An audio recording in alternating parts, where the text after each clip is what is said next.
How would you respond to the people that say, man, if we just got rid of religion, there'd be less war, and that's part of their argument.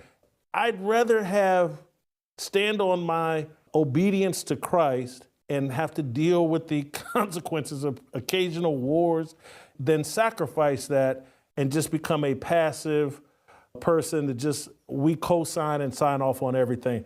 And we'd also, in my view, be invited in a lot of oppression, a lot less free speech, and we'd have to disavow our religious beliefs.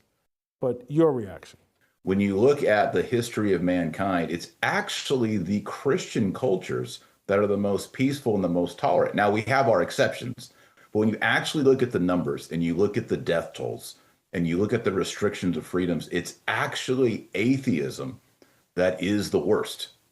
And then secondly, when you just say, well, religion, the problem with that is, Jason, you're a Christian, I'm a Christian. We don't believe that all religions are equal. I don't believe that I am a co-religionist with a Muslim, right? And so if you say, well, look at all of these wars fought under the name of religion, and you say, well, okay, well, let's break some of these down. And you look at Islam, you're like, well, yeah, Islam is a more militaristic, violent religion. Muhammad was a warrior. Jesus Christ was not.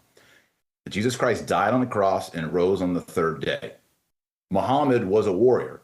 If we just look numbers to numbers, atheism, non-belief in God is always the worst. And then if we say, well, religion caused all this, well, let's break it down by religion and then look at the numbers. Have we made mistakes? Have there been great evils that have been perpetrated under the banner of Christianity? Yes, we all know that.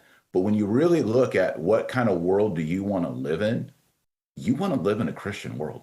I was on Adam Carolla's show a couple of years ago, and Adam is pretty agnostic, but we had a conversation and he acknowledged this woke culture is infringing on my freedom as a comedian.